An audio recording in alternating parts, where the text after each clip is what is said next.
Okay, so now that we've been playing around with this track for a long time, maybe I should actually just show you this track that we're working on. Um, so let's do another little session deconstruction. So here's what I've got going on here.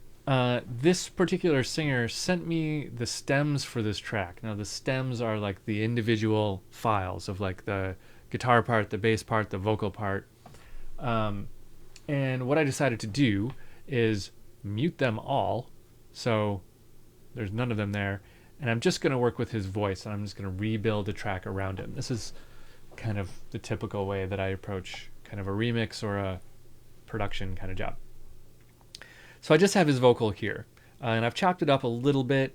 It's going to need to be re-recorded for the final version, because I added a verse and things like that. So in addition to what I've added to it, let's just go down through. So this intro thing, I found this. I wanted just kind of like a ominous bass sound to kind of kick it off, to make it really dark. So I added this.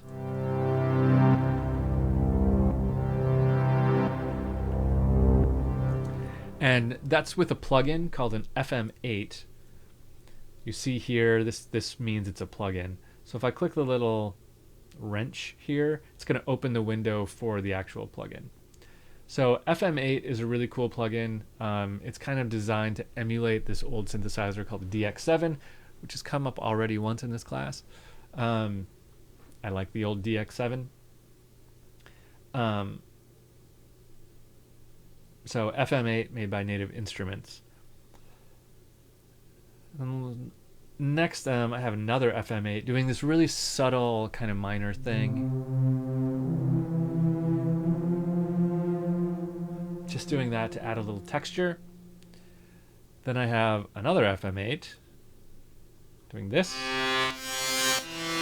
Oh, right, I remember now. I put this in playing around with ideas, and I ended up muting it because I didn't like it. You can see this track is muted. So that was just kicking around some ideas, experimenting, and then I just muted it all out because it wasn't for me. Then we have the drums. So for this, I wanted it to be really simple for this first part of the tune. So it's really just a kick on one. That's really all it is. But it's a kick with a little bit of a cymbal in it as well. That's it. So I used a sample here. I could have used a MIDI instrument or something built in, but I found the sample I liked, so I just used that for the kick for now. I think later in the tune, it's going to go to a cleaner kick later, but for now that's it. And for the snare, I wanted kind of a woodblock sound, and I wanted it to get really choppy. So what I did is I used this sound, but then I always do this weird little trick where I'll copy the end of the sound, like that much, and then paste it in somewhere else here, so that we get a click and then kind of a ghost note of the click. So it's like the end of the sound used as like kind of to build into the sound. That gets you this sound, right? So it's just like how a drummer would do a ghost note, basically. And then every other time I did it, 3 times, with the first one being slightly different. I think I just copied a different part of the tail of the sound, just to make it a little offbeat, a little weirder, to make it feel a little stranger. So that makes the beat this when put together.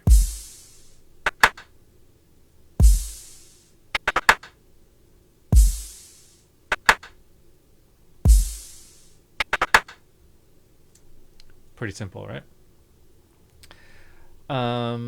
Moving on. Later we have these hi-hats. These hi-hats are just a MIDI clip. We looked at these. This is just from a 808 kick a 808 kit, sorry, that's built into Live. So this is just one of the standard Live kits. It's just that we already talked about. Then I added this Rhodes.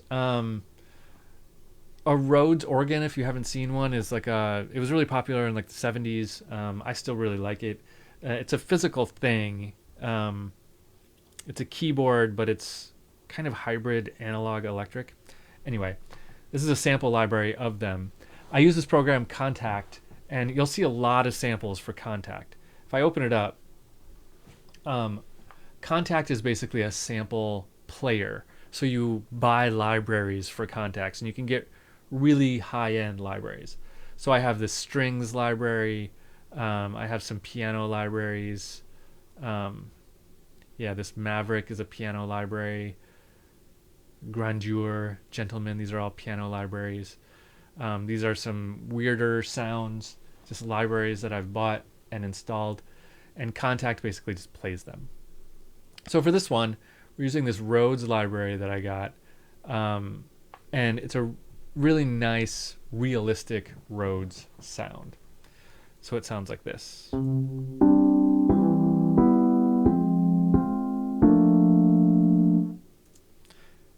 Pretty simple, just a little chord progression. Then down here, I can't remember what this is. Oh yeah, this is just one of the built-in instruments, an operator on Live. Just to add a little texture, I just wanted this kind of buzzy synth right there. Over in this section, I added a few more things. A violin here, just a solo violin. Again, this is using Contact. As you can see down here. This is a really high-end library of solo violin stuff. So it's a very realistic sounding violin.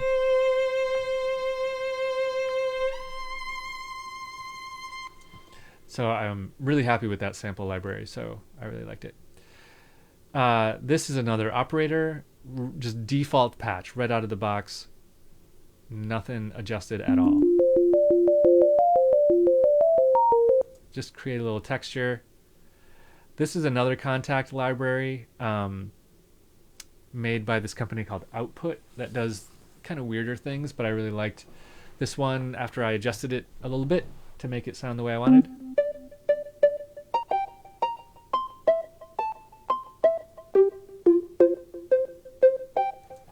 It's a nice sound. And then everything else is stuff we've already done. So yeah, that's it. I'll play it for you from the beginning. I'm going to keep the vocal muted though for now because I don't think he would like me playing the vocal. So I'll play you as far as I got, which is up to here. Let me unsolo stuff. Oops.